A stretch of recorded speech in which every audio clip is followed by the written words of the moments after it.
Look at that. It's plugged in. Pretty neat.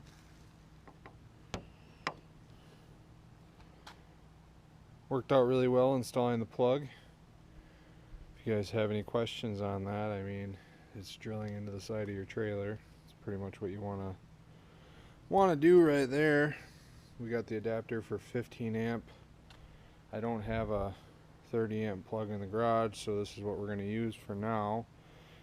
But at some point I might wire in 30 amp plug in. Who knows, we'll see. Alright, we come around to the side here. So this is the final walkthrough of our build so far. This is kind of where we're starting. Have an exterior light. That was on there the last time we went camping, so kind of start there. And you saw the plug already going in, so kind of go from there.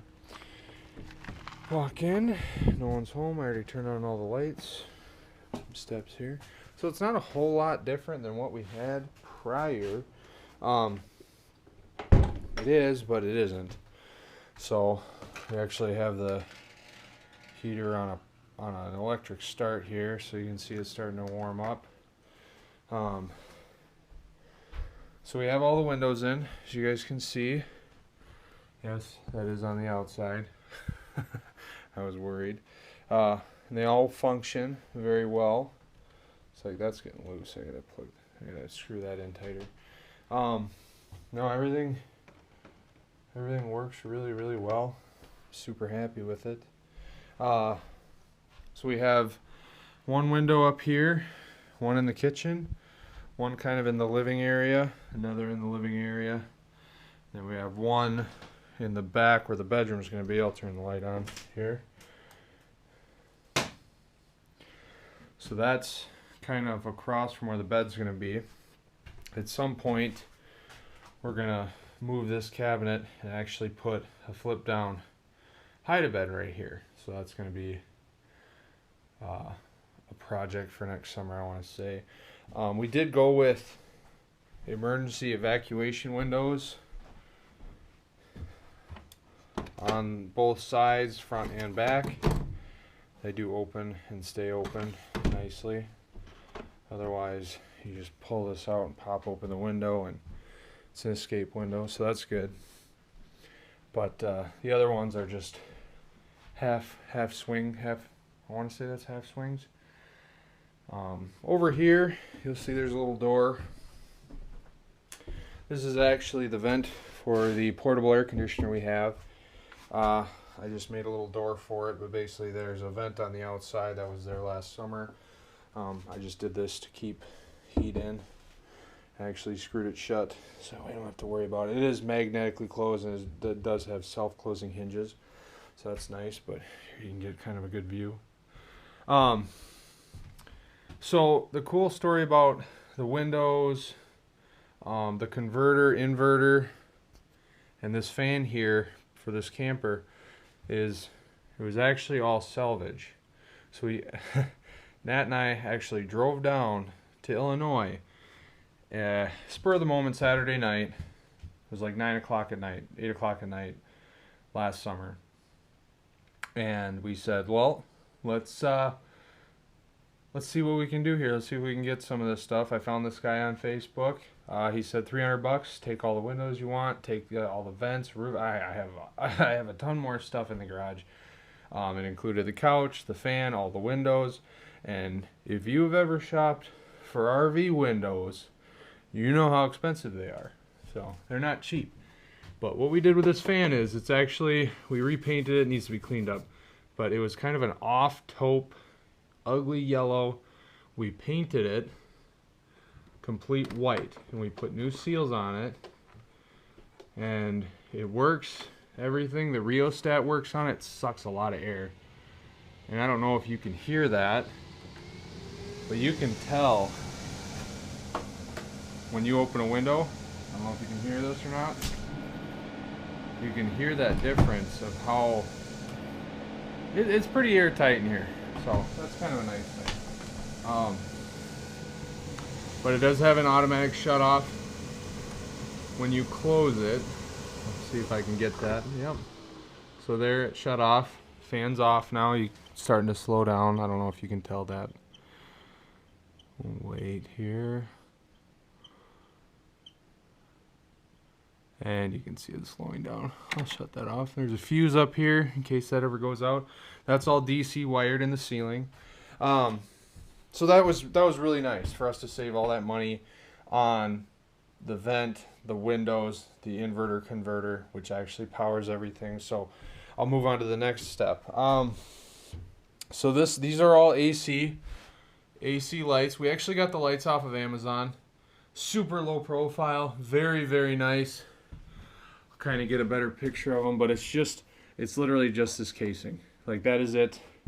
Super low profile. And the reason we did it back here, kind of a divider between the 5 up there and the 2 back here, is because this is going to be the bedroom area. So really nice dimmer system. Love that. Works really well. So that's all good. We did the AC in the ceiling for the lights. Now while I'm on the ceiling, I'll talk about that. We did R10 insulation, 2 inches in the ceiling. So that's all completely insulated. The walls are insulated with R5, all pink board from Menards. So we did that. And then just your run-of-the-mill spray in, so you guys can see, insulation to kind of fill in the gaps. Like back here, they're spraying insulation, and you can kind of see it's unfinished right up here, but that's the pink board. We actually had to cut these out so that way the spring would move freely. You can see I tried to get up there as best I could. You know, it's in there. It's in there pretty good.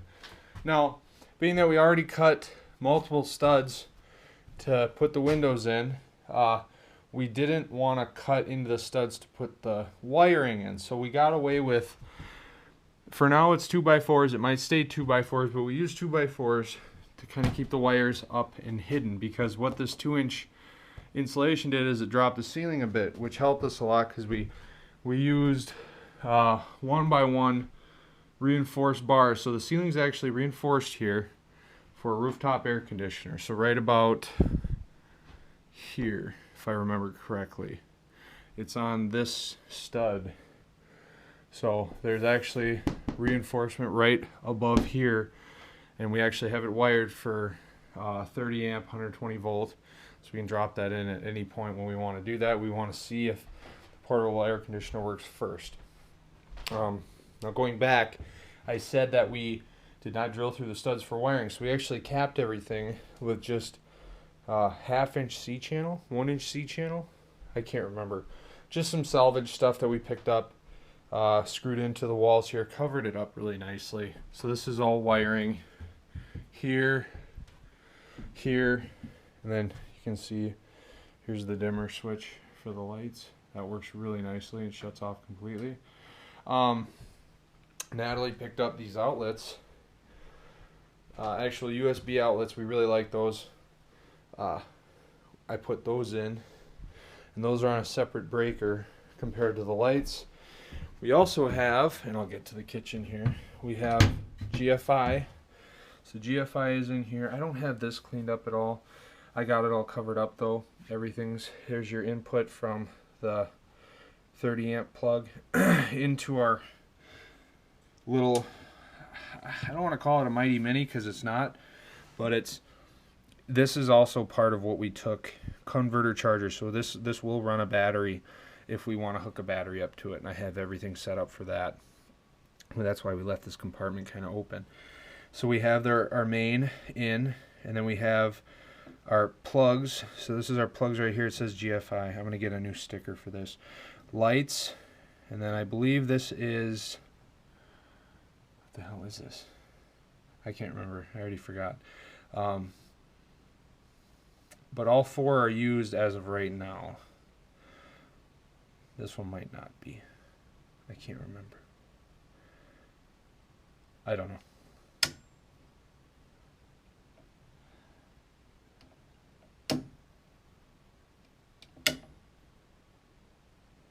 the hell is that?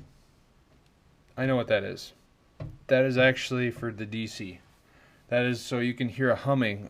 That's for the DC electric, so that actually powers this circuit board here.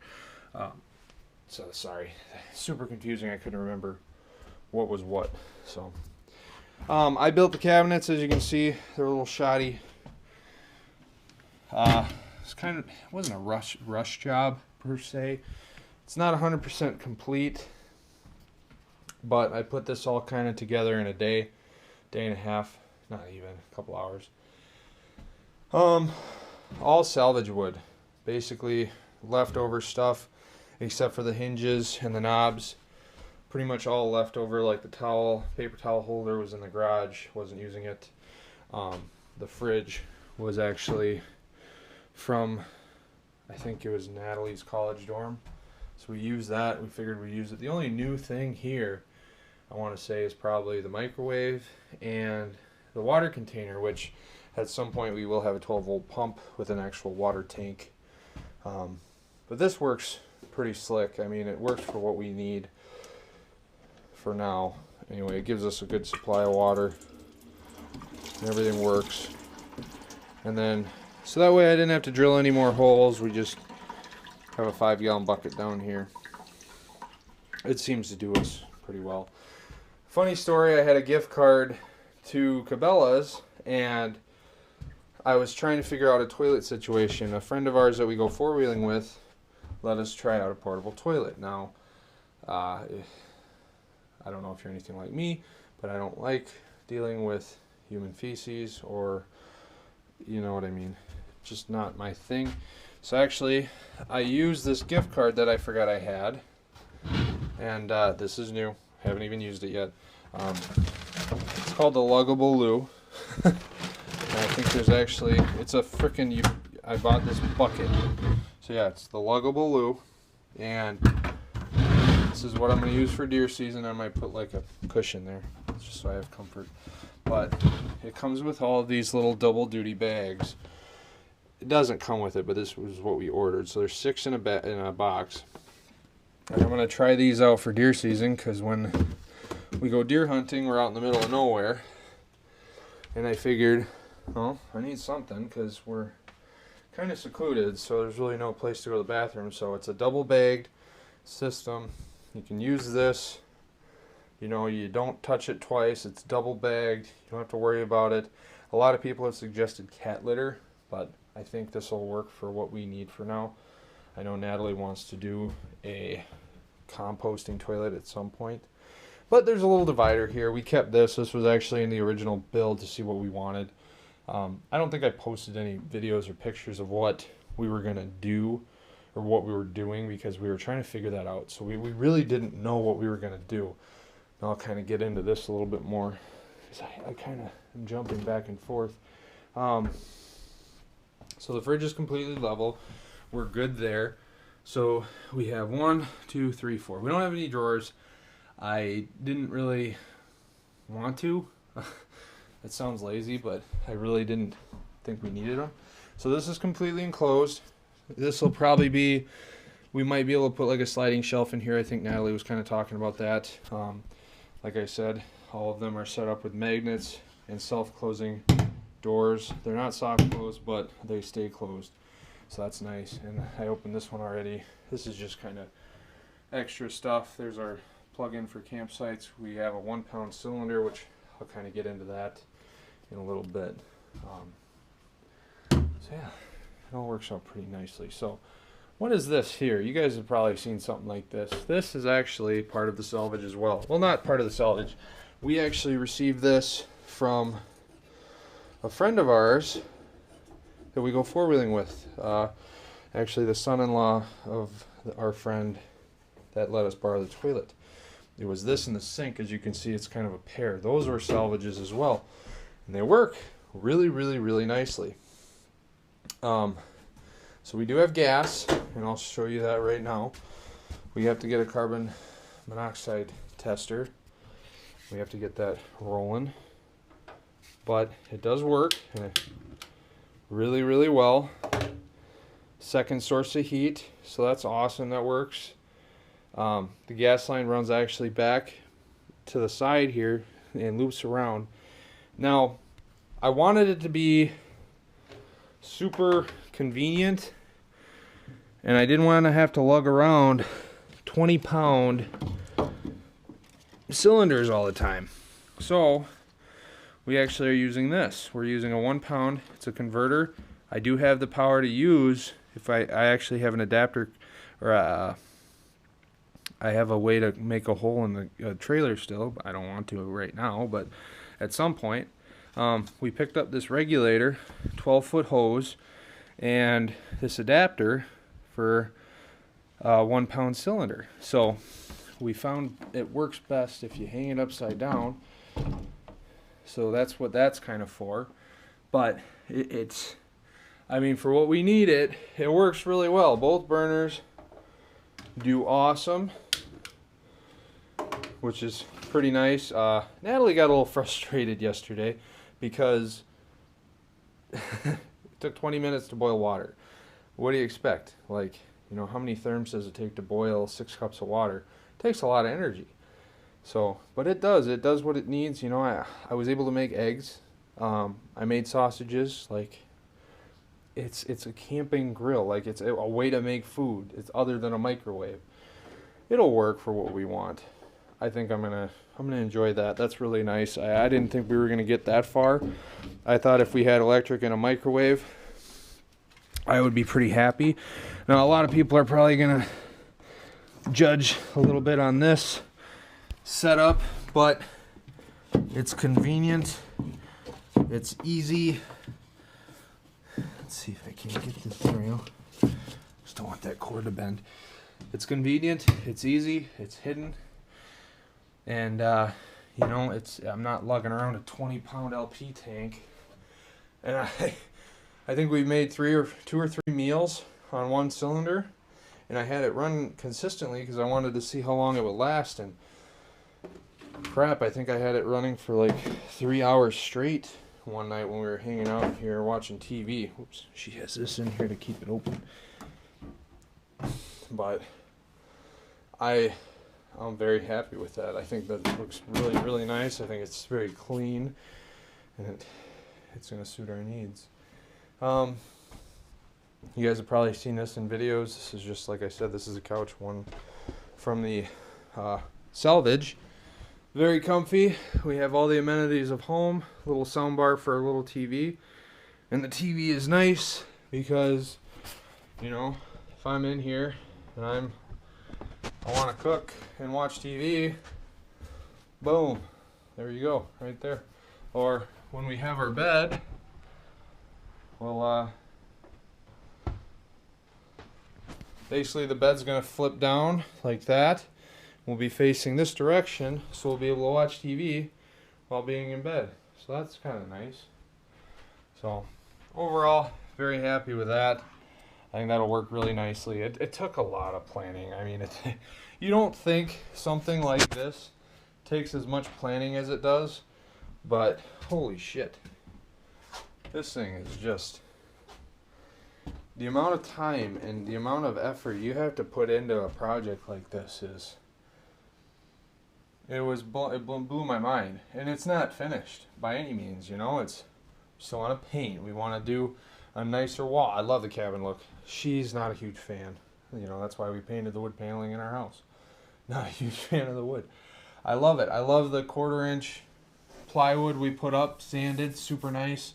And then I actually just used the remaining sheathing that was supposed to go on the walls because, like I said, that insulation dropped the ceiling about a half inch to an inch from where it was originally sitting. So actually, this plywood is sitting completely on this when there was actually a gap between that. So I don't know how that'll affect everything, but we had to drill new holes in the trailer to make that work. Still well within the weight, even with the wheelers. For my truck, I want to say I have a GVWR of 14,000 pounds on my pickup. I think, yes, that's and I have a tow rating of 9. And the truck is 6,000, so technically I have a rating of 9. I can only really put 8 because the truck is like $6,000, and I'm still 1,000 pounds underneath, or 4,000 pounds underneath that empty, 2,000 pounds underneath that loaded. So truck will do it. How long it'll do it, I don't know. Door is still functional. The door also actually has 2-inch R10 insulation in it. The only parts of this trailer that are not insulated as we speak are the floor and this door. So I don't know what I'm going to do with this door, because when I installed the window and that handle, I pretty much butchered the inside. I had an idea of using just those little cans of great stuff, just drilling a couple holes and just filling as much as I could of it. And I think I might still do that. I'm probably not going to do that this year. I'll probably deal with that at some other point. But I think the floor, I'm just going to spray foam the underneath. I'm not terribly worried about it. I don't think it's going to matter a whole lot, because these fenders actually are pretty low on the frame. So I don't think much mud or water will come up and hit the bottom of this trailer, especially if I use a spray insulation. And I've seen it done. I think that's going to help a lot with keeping this trailer warm. Not that it doesn't already. It does. Like this little heater, it was 30 some degrees outside, and this little heater kept it a nice 67 degrees in here. Like it was comfortable, sweatshirt, sweatpants, good camping weather. And then that was before we got this. So I'm hoping that with this and that, deer season will be a breeze. We won't have any issues. I think for what it is now, usability, campability, I think we're right on par. I think this is perfect. I think this is what we need for right now.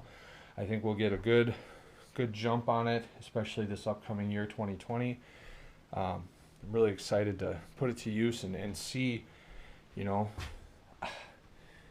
I don't know how many campsites are going to allow a trailer into their site. I haven't had issues. I haven't really had many issues with RV parks. So I think we'll probably end up staying to RV parks or RV trails like Black River Falls and a Doc's bunkhouse. I think that's going to be perfectly fine.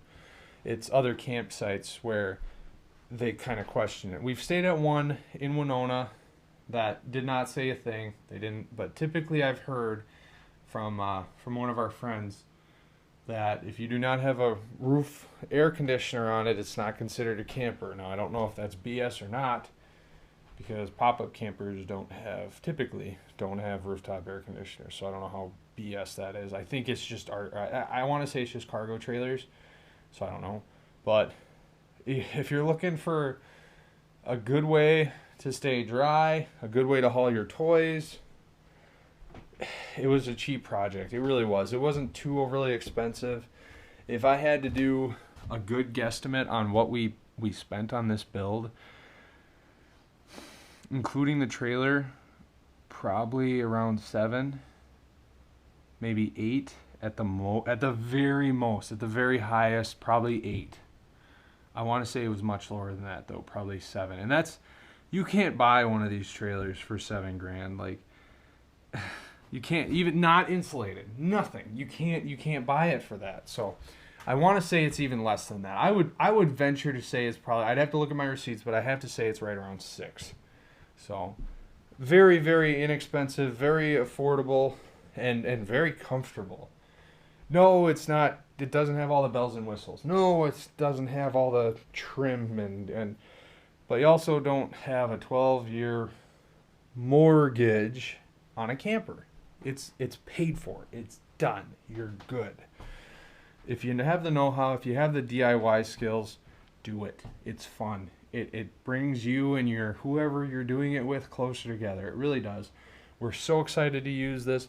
We're so excited to take it out, and you know, it just adds to that adventure. We didn't get to do a whole lot of that this year, but I think this is really, really going to add to it. So we'll see how it goes. Stay tuned. Keep listening. Follow along. Whatever it is, you're going to probably be seeing this in a lot more videos. So thanks for watching. We really appreciate it. God bless. Have a good one. Whatever. Signing off.